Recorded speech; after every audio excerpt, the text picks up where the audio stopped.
dari suatu tempat ke tempat lain yang dilakukan oleh agen perusak seperti air atau angin yang diakhiri dengan proses pengendapan atau sedimentasi. Kemudian terdapat jenis-jenis erosi, yaitu erosi percikan, erosi lembaran, erosi alur, erosi parit, dan erosi tebing sungai.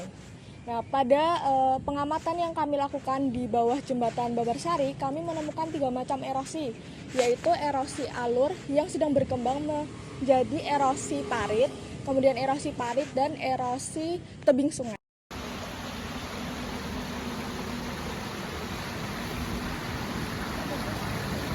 Oke, jadi erosi pertama yang kita temukan pada daerah tersebut adalah erosi alur. Nah, pada daerah itu ditandai dengan terdapatnya alur-alur pada permukaan tanah. Nah, pada erosi yang dapat kita temukan itu tertutup oleh seresah.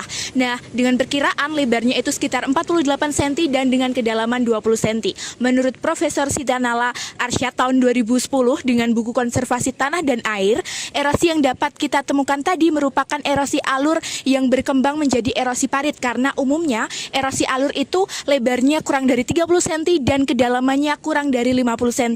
Dan faktor-faktor yang menyebabkan adanya erosi alur ini ada 3. Yang pertama adalah tingginya curah hujan, minimnya vegetasi penutup tanah, dan juga aktivitas manusia.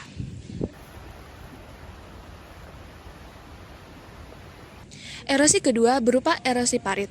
Erosi ini terjadi disebabkan oleh arus air yang besar sehingga terbentuk alur erosi yang kemudian berkembang menjadi parit.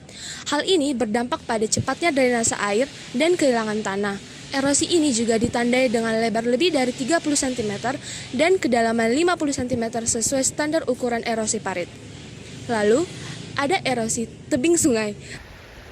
Erosi tebing sungai adalah proses terkikisnya tanah atau material di pinggir sungai karena aliran air, arus, atau longsoran. Proses ini bisa mengubah bentuk sungai dan memperlebar alurnya.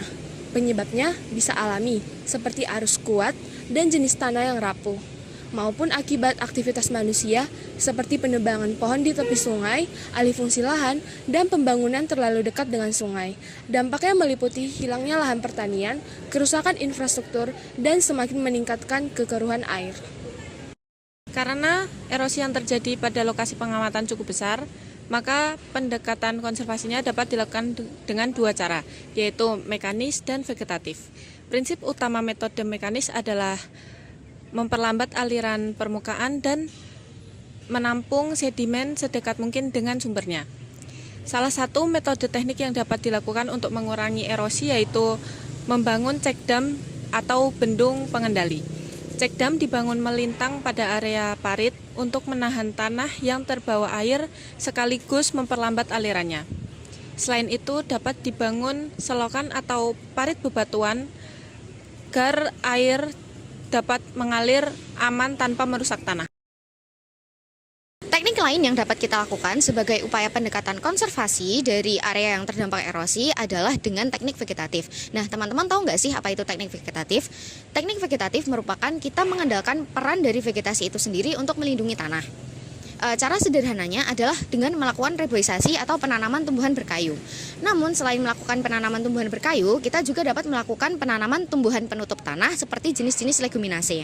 Nah, nantinya teknik vegetatif ini akan membantu tanah untuk menjaga kestabilannya melalui sistem perakaran yang dimiliki oleh pohon maupun tumbuhan penutup tanah.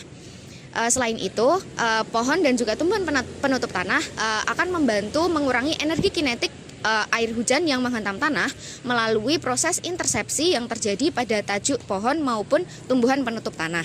Hal ini akan membantu proses infiltrasi yang dilakukan oleh tanah untuk terjadi secara optimal dan mengurangi resiko terjadinya erosi.